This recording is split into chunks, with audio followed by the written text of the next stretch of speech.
Assalamualaikum warahmatullahi wabarakatuh. Waalaikumsalam warahmatullahi wabarakatuh.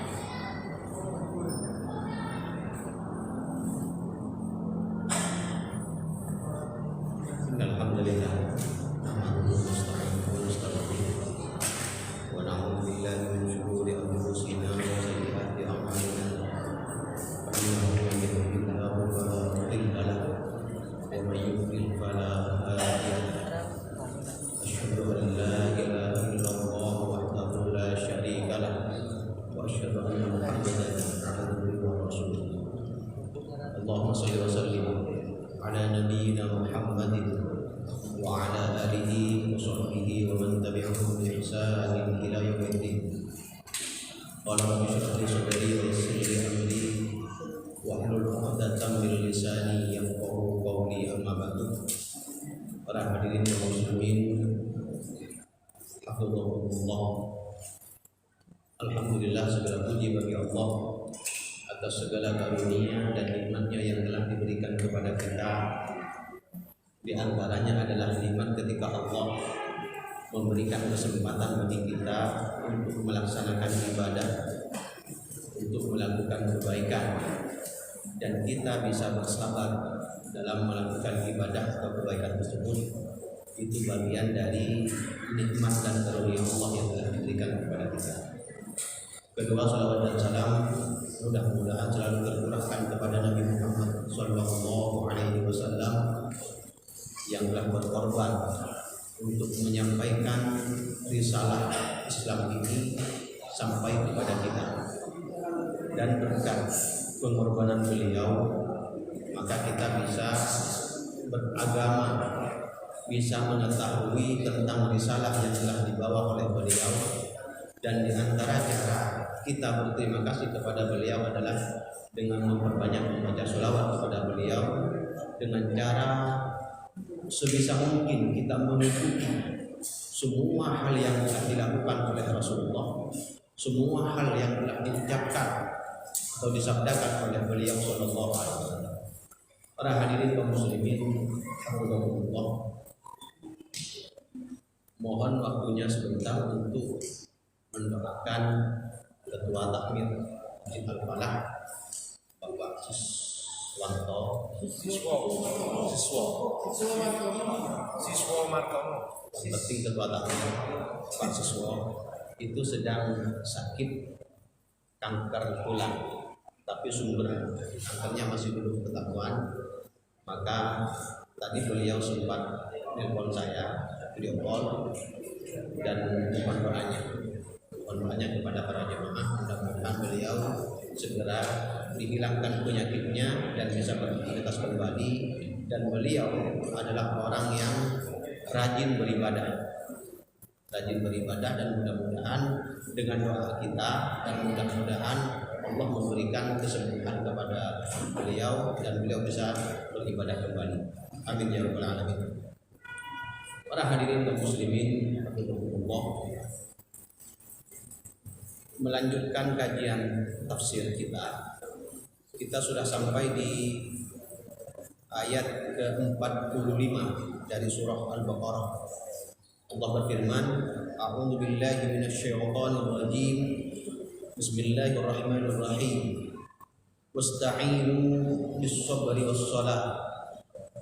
Wa innaha lakabiratun illa 'alal khashi'in. Wasta'inu, dan mohonlah pertolongan kepada Allah, bis-sabri was-shalah, dengan sabar dan salat. Wa innaha lakabiratun illa 'alal khashi'in, dan sesungguhnya sabar dan salat itu lakabiratun, sungguh suatu yang sangat besar, yang sangat agung, yang sangat sulit, illa 'alal khashi'in, kecuali bagi orang-orang yang khusyuk. Wasta'in, ketika di dalam Al-Quran ada wasta'inu, itu berarti dari kata pertolongan. Tapi ketika mendapatkan tambahan alif yang disebut dengan alif mausul, kemudian ada huruf sin dan ada huruf ta, wasta, maka menunjukkan permohonan, permintaan. Di sini perintah wasta'inu, maka mohonlah pertolongan, mintalah kalian semua langsung bisabri wassalam. Tidak disebutkan mohon kepada siapa, tapi langsung disebutkan cara memohonnya. Maka di sini ketika diterjemahkan itu mohonlah kalian semua, mintalah kalian semua kepada Allah. Sudah maklum. Jadi walaupun tidak disebutkan sudah maklum di sini bahwa mohonnya atau mintanya itu kepada Allah Subhanahu wa taala. Wasilahnya apa? Bisabri wassalam. Hanya ulama sepakat bahwa mohon kepada Allah menggunakan wasilah amal itu boleh.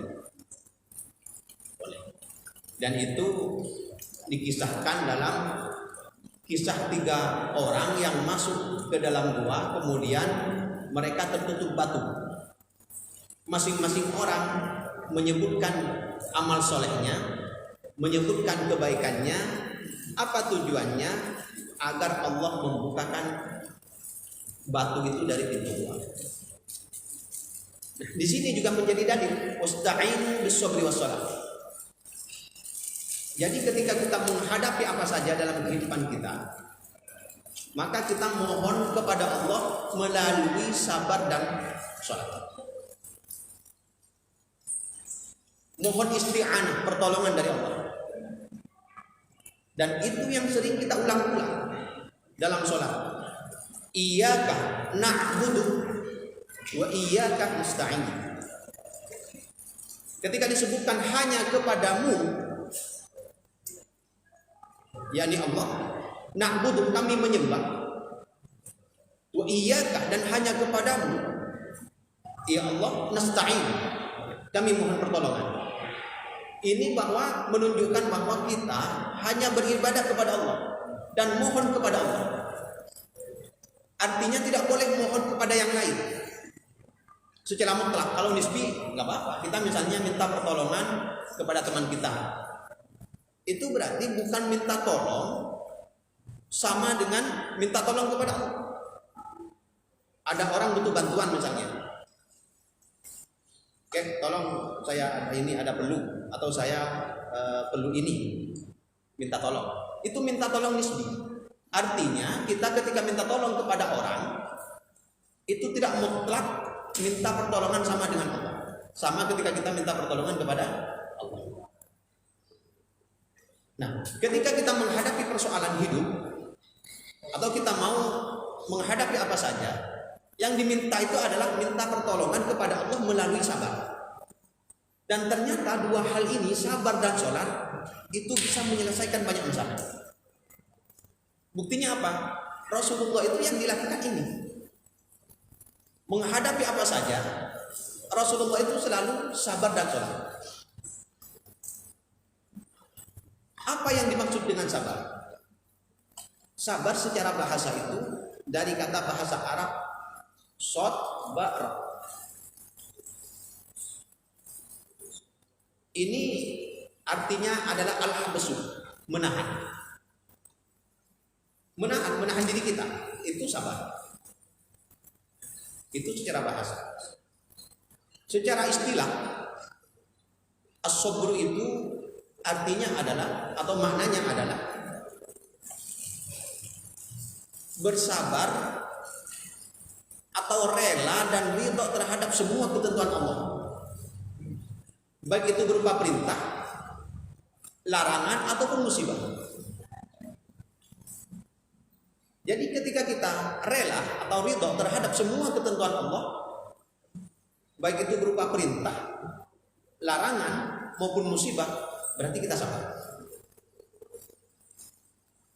Hanya di ayat yang lain dijelaskan, ya ayyuhalladzina amanu sabiru wasabiru warabitu wattaqullah la'allakum tuflihun. Ya ayyuhalladzina amanu, wahai orang-orang yang beriman, isbiru, sabarlah kalian semua. Wasabiru, ini ada isbiru, sabarlah secara umum.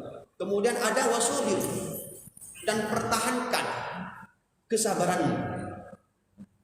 Artinya kalau ketika disebutkan isbiru, itu bisa jadi ada orang tidak sabar kemudian disuruh sabar. Tapi kalau udah wasabiru, itu orang sudah sabar disuruh untuk mempertahankan kesabarannya. Lebih berat. Sabiru itu lebih berat daripada isbiru. Warabitu, dan pertahankan kebaikanmu. Tapi dalam terjemah yang lain disebutkan rabit di situ orang yang berjaga di perbatasan dengan musuh. Tapi bisa juga secara mutlak, secara umum. Rabit di situ adalah dari satu kebaikan ke kebaikan yang lain. Jadi kita mempertahankan kebaikan kita. Wattaqullah, dan bertakwalah kepada Allah. Ketiganya tercakup dalam takwa kepada Allah. Apa hasilnya atau tujuannya? La'allakum tuflihun, agar kalian menjadi orang yang beruntung. Al-falah, orang yang beruntung. Musta'inu bis-sabri was-shalah, itu sabar. Secara umum ulama ada yang membedakan antara sabar itu ada 3. Pertama, sabar dalam ketaatan. Kedua, sabar dalam menjauhi larangan. Dan yang ketiga, sabar dalam menghadapi musibah. Sabar dalam ketaatan seperti ini. Ini ketika duduk di majelis taklim seperti ini, itu banyak godaan. Apa godaannya? Ya macam-macam. Ada yang ngobrol, ada yang nggak tahan dulu, ada yang diganggu pikirannya, macam-macam. Ketika kita tetap sabar, tetap fokus, itu berarti kita termasuk orang yang sabar. Sabar dalam ketaatan. Orang rajin sholat berjemaah butuh kesabaran. Hujan misalnya, itu sudah muncul godaan. Katanya kalau hujan itu boleh sholat di rumah. Itu sudah mulai. Padahal kita sekarang nggak seperti di zaman Rasulullah. Di zaman Rasulullah itu kalau hujan, orang mau berangkat ke masjid sudah hujan itu, basah kuyup, nggak ada payung, nggak ada mobil jelas. Jadi ketika berangkat untuk sholat ke masjid, itu mereka manual, berangkat langsung seperti itu. Dan itu ya artinya nggak ada alat-alat seperti kita. Kalau kita berangkat ke, ada hujan mau berangkat ke masjid, ada payung, ada jas hujan, ada mobil jazz, ada yang penting masih inilah. Ketika kita ini hujan itu masih tetap bisa sholat ke masjid dan kita agak basah kuyup. Dan itu pun ketika kita basah kuyup, banyak pakaian pengganti di rumah. Para sahabat itu ada yang 1 minggu gak ganti-ganti pakaian luarnya, ada 3 hari. Kenapa? Gak punya yang lain. Kalau ada yang pernah lihat museum pakaian Rasulullah, itu ada pakaian Rasulullah seperti itu. Itu bukan ganti dalam 1 hari ganti 3 kali, tidak. Dalam 1 hari ganti tidak. Kita kadang 2 hari gak ganti itu sudah dilihat orang. Amat corak yang wibari. Itu pikirannya macam-macam. Para sahabat enggak. Bahkan ada yang pernah mengeluhkan itu karena terkena air hujan. Ada mengeluhkan bau apa yang keluar dari pakaiannya atau dari jubahnya sahabat yang miskin. Jadi ketika mereka misalnya sudah berangkat ke masjid kemudian pulangnya kena hujan, itu ya sudah pakaiannya itu saja dan itu dikeringkan, setelah kering langsung dipakai lagi. Sementara kita kan tidak seperti itu. Maka kemudian kesabaran dalam beribadah ini sabar biasa, tapi kadang banyak juga yang nggak tahan. Ketika di kantor misalnya sudah ada waktu istirahat, tapi kita merasa terlalu capek sehingga nggak kuat berangkat ke masjid. Padahal berangkat ke masjid itu nggak jalan kaki, naik sepeda motor, main tangan saja gasnya, tapi nggak kuat. Berarti kita kurang sabar. Bandingkan dengan para sahabat yang setiap harinya itu ya mereka bekerja tempatnya jauh, ke pasar tempatnya jauh, mereka jalan kaki. Yang kaya mending naik kuda, tapi itu naik kuda lebih berat daripada naik sepeda motor. Apalagi naik mobil, enak sekali. Artinya kita gak ada beban. Fisik itu gak terlalu banyak bebannya ketika kita mau berangkat beribadah. Tapi kesabaran kita jauh dibanding dengan kesabaran para sahabat. Ini belum jihad ya. Ini belum jihad. Ini baru sholat. Bagaimana kalau jihad? Betapa sabarnya mereka dalam ketaatan kepada Allah Subhanahu wa taala. Jihad itu pilihannya dua. Mati, menang. Kalau gak menang, bisa mati. Kalau gak mati ya alhamdulillah menang. Dan itu dengan kalah jumlah itu lebih sering ya, risiko mati itu lebih dekat. Tapi mereka kan yang dicari memang mati. Makanya ketika kita baca sirah Nabawiyah, ada perang besok misalnya, besok ada perang. Itu sahabat ketika ngobrol itu, dia minta kepada saudaranya, doakan saya mudah-mudahan besok saya mati syahid. Saudaranya itu bilang apa? Saya juga demikian. Saya juga demikian. Keesokan harinya perang itu ada yang meninggal. Temannya itu bilang, beruntung dia. Jadi yang mati itu yang beruntung. Kalau kita kan enggak. Kita kan pikirannya yang hidup itu beda jauh. Ini menunjukkan betapa sabarnya para sahabat. Dan mereka walaupun perang seharian mereka dari pagi misalnya sampai sore perang, itu malamnya biasa sholat tahajud. Kita kan enggak kan, bekerja seharian di kantor, tempatnya Masya Allah. Kemudian sampai rumah bilang capek, sampai kadang ada yang sholat isyanya kelewat. Ada yang sholat isya kemudian tidur sampai subuh. Sholat tahajudnya lewat, sholat malamnya lewat. Padahal dibanding dengan para sahabat seperti apa? Kita sakit dikit sudah mengeluh. Para sahabat itu secara logika kalau perang itu pasti ada yang sakit. Walaupun selamat itu pasti ada yang sakit. Kena pukul, ada yang luka, ada yang keselio, macam-macam itu. Tapi mereka biasa. Jadi hal-hal kecil itu mereka gak rasakan. Ya, dirasakan tapi gak mereka perbesar. Maka kemudian ini menunjukkan kesabaran para sahabat itu lebih tinggi daripada kesabaran kita. Makanya jangan kemudian kita merasa, wah saya nanti masuk surga itu bertemu dengan Rasulullah, atau ya paling tidak saya sebanding dengan Rasulullah. Karena ibadah saya rajin sholat 5 waktu, kemudian saya begini-begini, saya tidak pernah melakukan dosa. Kita gak menyangka bahwa ternyata para sahabat pun lebih tinggi ibadahnya dari kita. Ibadahnya lebih tinggi, kebaikannya lebih, keimanannya lebih tinggi, kesabarannya lebih tinggi daripada kita. Ini tentang sabar dalam ketaatan kepada Allah. Begitu juga dengan sabar dalam menjauhi maksiat. Kalau orang sudah terbiasa dengan sabar dalam ketaatan, insya Allah untuk sabar dalam menjauhi maksiat itu mudah. Yang berat itu bagi yang pemula. Yang berat itu bagi yang pemula. Ya misalnya dia suka minum minuman keras, maka untuk meninggalkannya itu sulit. Gak usah sampai minum minuman keras. Kita meninggalkan kebiasaan. Yang suka rokok misalnya, meninggalkan kebiasaan rokok saja berat. Orang yang suka ketika jalan itu biasanya suka melihat perempuan yang cantik misalnya, itu melepaskan kebiasaannya yang sulit. Sabar dalam menjauhi larangan itu yang sulit. Bagi yang tidak biasa melihat ya sudah enggak ada beban. Kadang yang sering itu kita kan nyuri pandang. Lihat seperti itu ya. Lihat wajahnya, lihat macam-macam. Itu untuk meninggalkan kebiasaan seperti itu sulit kalau kita sudah terbiasa seperti itu.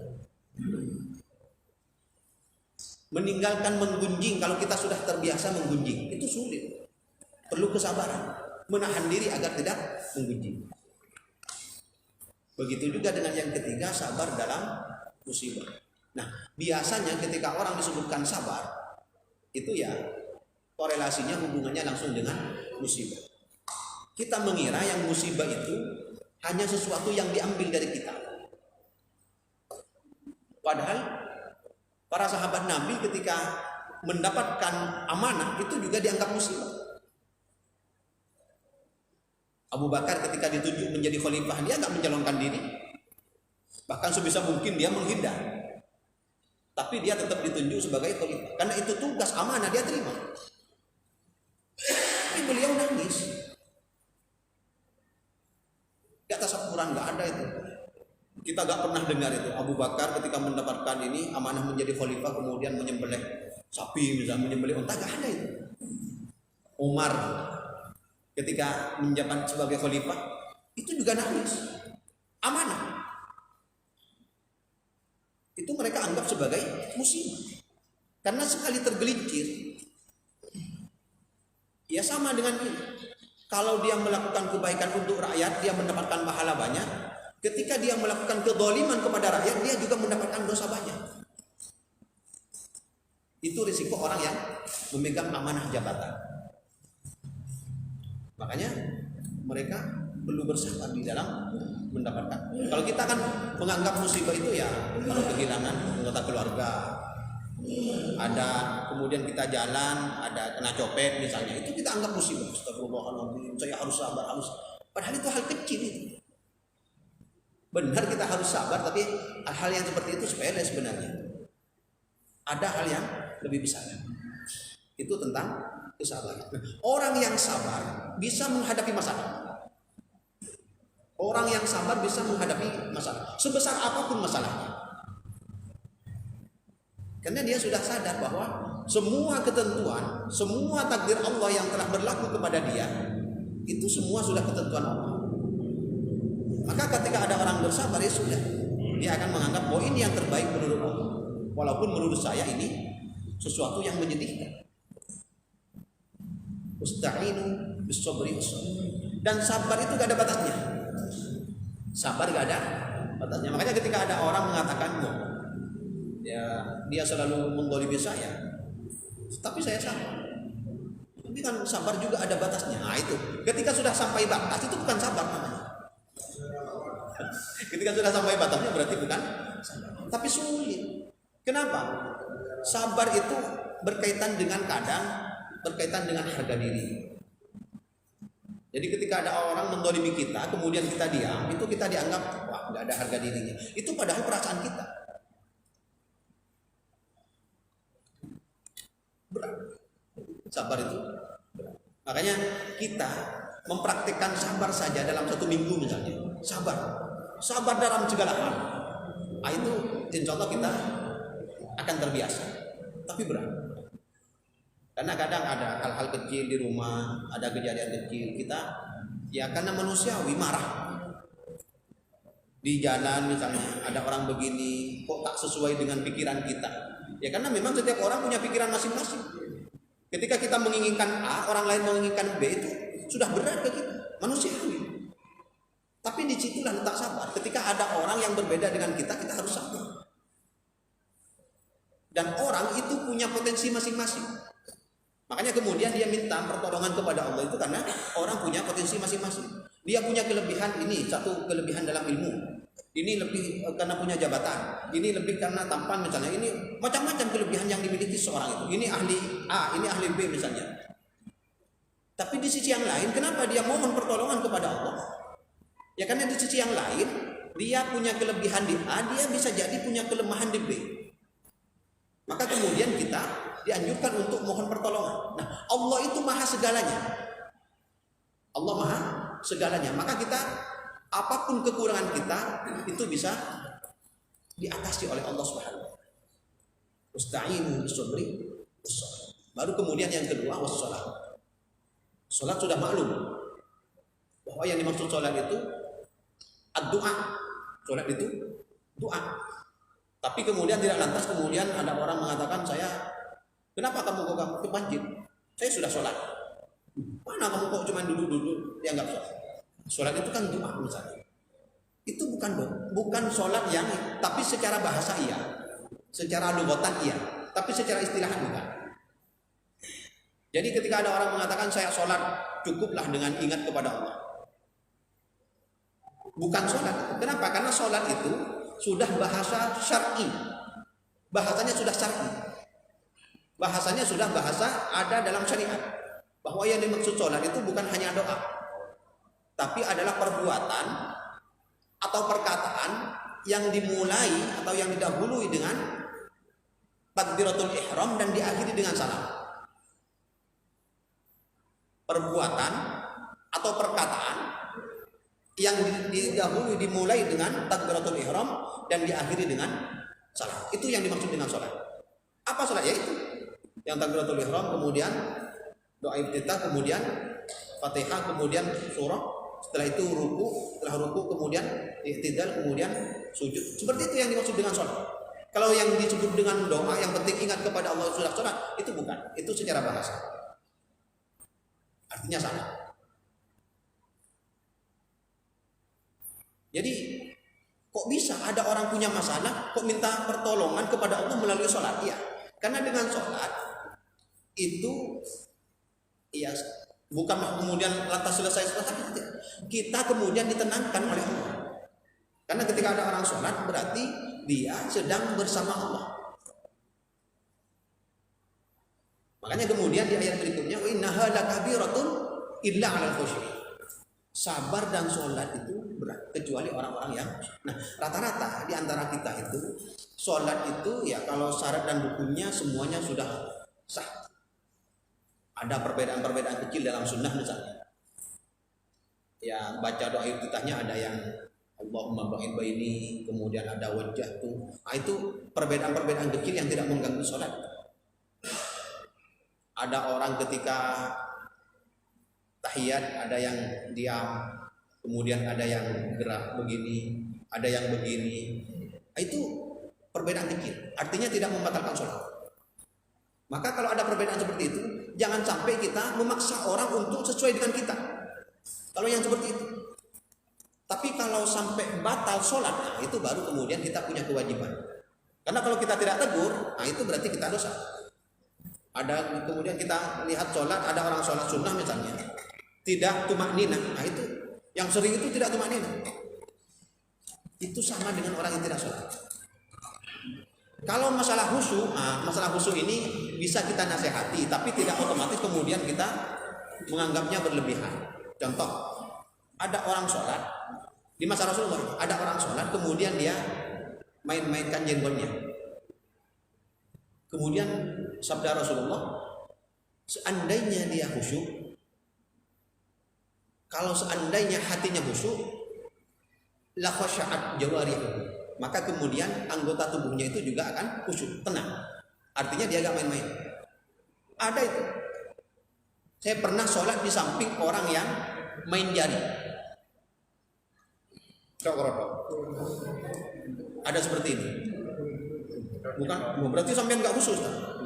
Orang khusyuk itu bukan berarti dia lepas telinganya nggak mendengar, matanya nggak melihat, bukan.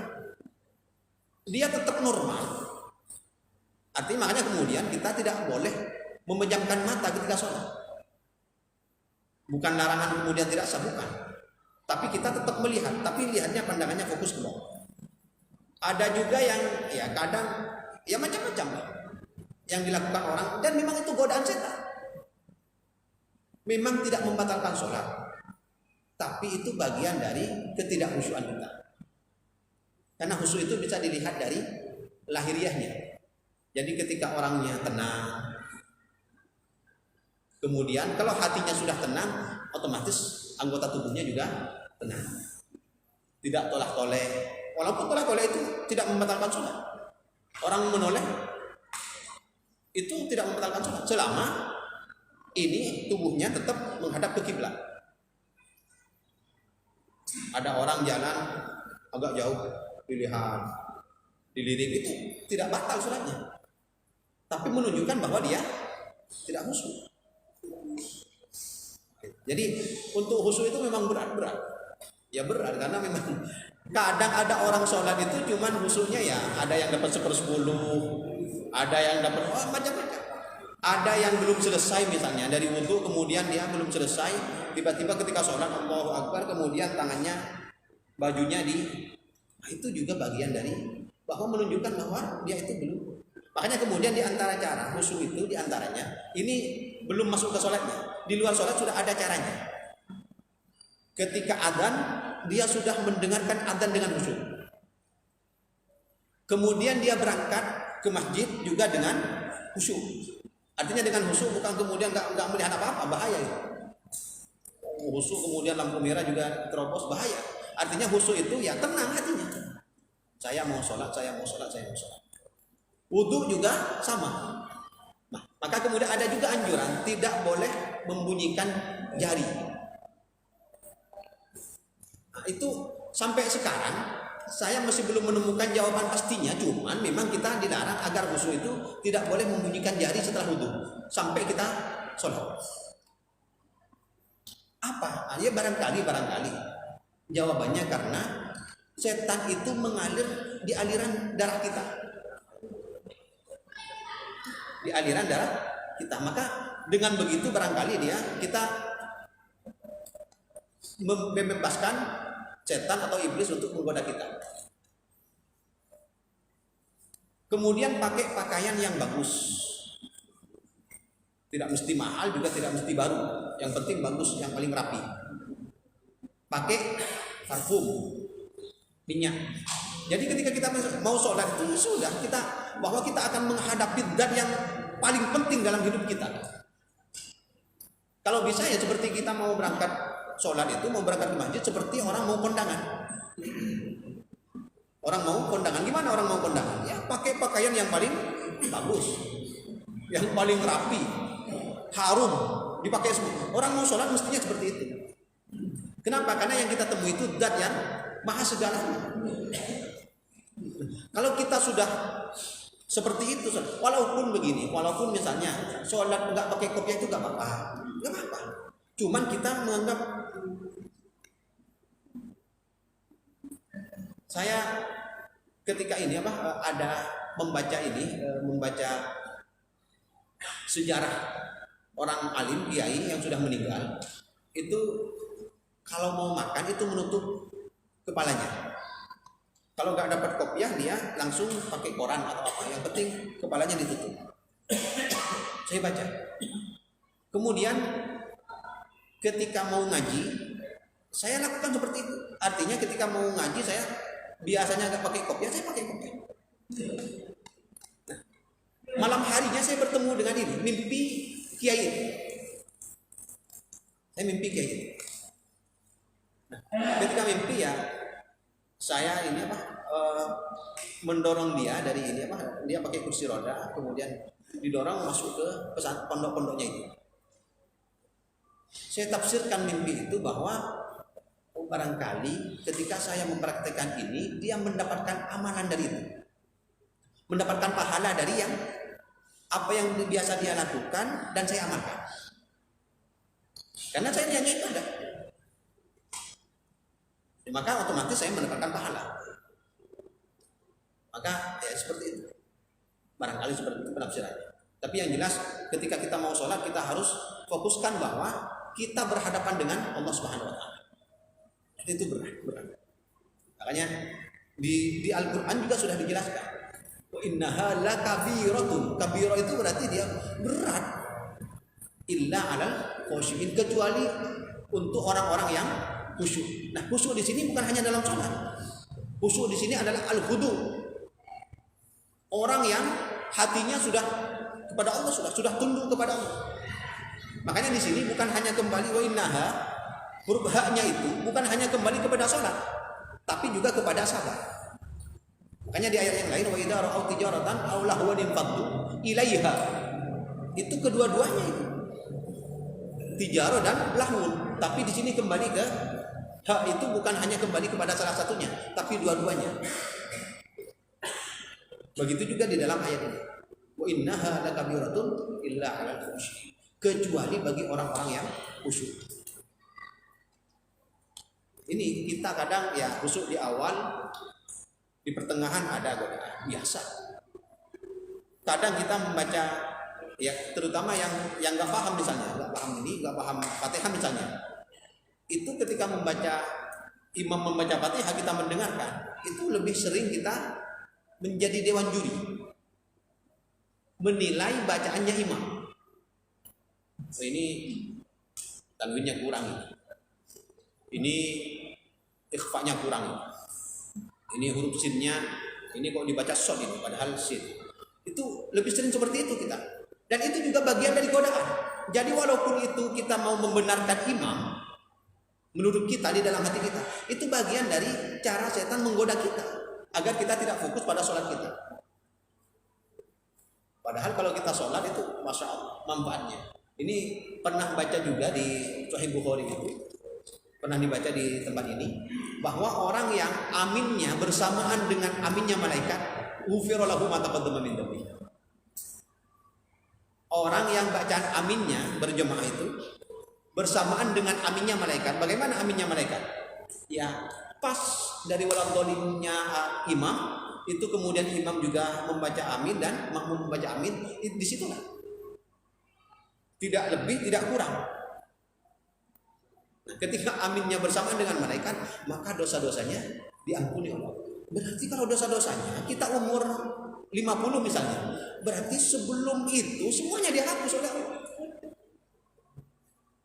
Ada yang umur 60, berarti sebelumnya dihapus oleh Allah. Kecuali dosa besar. Kalau dosa besar ya kita biasanya tobatnya khusus. Kenapa ya? Karena naudzubillah ada yang pernah nyambu misalnya, itu biasanya dia tobatnya beda. Dia sendiri yang merasa, maka kemudian tobatnya juga berbeda. Tapi kalau dosa-dosa kecil itu insya Allah dengan sholat saja sudah dihapus oleh Allah. Dengan membaca amin saja sudah dihapus oleh. Ya syaratnya itu berjemaah. Karena kalau mau bersamaan dengan aminnya malaikat itu harus berjemaah. Kalau sendiri enggak. Kalau bersamaan dengan, artinya aminnya para jemaah itu bersamaan dengan aminnya para malaikat, kemudian kita juga bersamaan dengan mereka, maka otomatis dosa-dosa kita diampuni oleh Allah. Makanya orang yang selesai sholat berjamaah itu biasanya hatinya tenang. Keluar dari sholat tenang. Ya kadang ada yang tenang karena selesai kewajiban. Nah, ini beda lagi ini. Wah tenanglah, sudah sholat. Itu beda. Berarti dia menganggap sholat itu beban. Padahal Rasulullah itu ketika menghadapi sesuatu, apapun beban beliau itu ya, beban beliau kan sebagai seorang pemimpin baik dunia maupun akhir. Baik beliau sebagai seorang pemimpin Madinah, artinya presiden, dan beliau sebagai seorang nabi. Itu banyak beban ini yang dihadapi oleh beliau. Tapi beliau mengatakan kepada Bilal, arihna bis sholat, tenangkan kami dengan sholat, bukan minas sholat. Bukan. Kalau arihna minas sholat berarti tenangkan kami dari sholat. Berarti tuli adzan, tuli iqamah, kemudian kita cepat sholat, setelah itu kita tenang. Bukan. Tapi arihna bis sholat, tenangkan kami dengan sholat. Jadi dengan sholat tenang. Kita lanjutkan atau tutup? Biasanya. Saya jawab.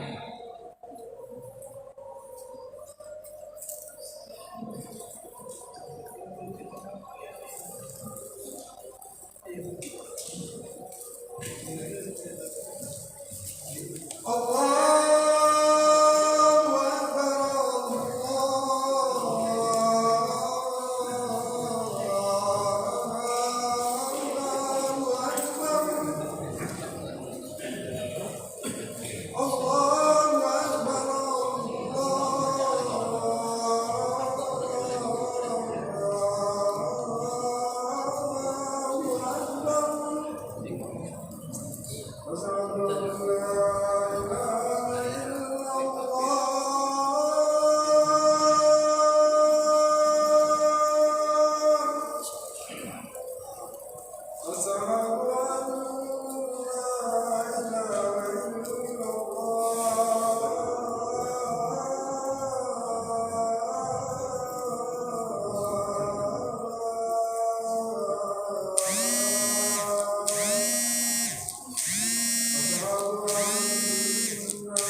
Ya, mari mulai dari sekarang kita dalam menghadapi masalah itu kita selesaikan dengan dua hal. Pertama sabar, dan yang kedua sholat. Nabi Muhammad ketika menghadapi masalah itu menghadapinya dengan sholat. Kita sekarang bertanya pada diri kita, bisakah kita dalam menghadapi masalah itu tidak stres dulu, tapi langsung ambil wudu dan sholat. Ketika sholat itu jangan pikirkan masalahnya, tapi kita tetap fokus pada sholat kita. Fokus artinya ya ketika orang sholat itu diantara cara sholat khusyuk itu pertama dia memahami arti bacaan sholat. Ketika ada orang memahami arti bacaan sholat, insya Allah dia akan tetap fokus pada sholatnya, tidak kemana-mana pikirannya. Tapi ini tidak otomatis. Orang yang paham bacaan sholat, yang paham artinya bacaan sholat karena berbahasa Arab, itu tidak otomatis orang itu khusyuk, tidak. Karena banyak juga di Arab orang yang sholatnya gak khusyuk, padahal dia paham bahasa. Artinya tidak otomatis, tapi itu salah satu cara ketika kita mau khusyuk dalam sholat, memperhatikan bacaan sholat. Kemudian yang kedua, kita membayangkan bahwa kita ketika sholat itu berhadapan dengan Allah. Kita ketika berhadapan dengan orang penting, itu kita menyusun kata-kata. Menyusun kata-kata yang baik dan benar agar tidak salah. Saya dipanggil oleh bupati misalnya, itu kita sudah menyiapkan apa yang kira-kira saya mau sampaikan, dan itu kita sampaikan dengan rapi dan benar. Nah, ketika kita sholat mestinya lebih dari itu. Kenapa? Yang kita hadapi Allah. Maka bacaan sholat kita harus lebih tertata dengan rapi. Allahu Akbar misalnya. Apa artinya? Allah Maha Besar. Ketika Allah Maha Besar berarti semua yang ada di muka bumi ini kecil dibanding dengan Allah, dibanding dengan kekuasaan Allah. Masalah kita itu kecil dibanding dengan kekuasaan Allah. Kita punya banyak dosa, dosa kita itu kecil dibanding dengan rahmat Allah. Maka kalau kita sudah takbiratul ihram, sudah Allah yang maha besar. Begitu juga dengan bacaan-bacaan yang lain. Dibaca dengan rapi, dan ini biasanya kita baru sadar ketika kita baca sholat sendiri. Sholat sendiri itu kadang ya bacaan kita ada yang dibaca di hati. Kalau bacaan rukun dibaca di hati itu tidak boleh, tidak sah sholatnya. Fatihah dibaca di dalam hati, lisan tidak ikut, itu tidak sah sholatnya. Karena kalau rukun itu harus dibaca lisan, artinya bibir itu harus bergerak. Karena bahasa Arab harus ada makhrajul hurufnya, ada tempat-tempat yang ditempati oleh huruf, ada tempat-tempat yang di lisan kita itu ditempati oleh huruf. Maka itu harus sesuai dengan haknya. Ada tajwidnya, itu juga harus sesuai dengan. Kalau dibaca langsung kita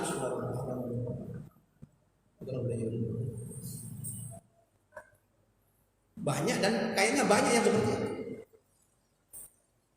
Itu jarang yang khusyuk dengan cara bacaan seperti itu. Kalau subhanarabbiyal azim itu boleh lisan nggak ikut apa-apa, di hati juga nggak apa-apa yang kedua.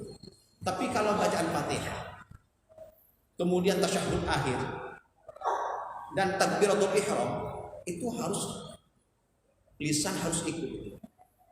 Kalau nggak ikut berarti nggak sah. Kenapa? Karena bagian dari rukun bacaan sholat.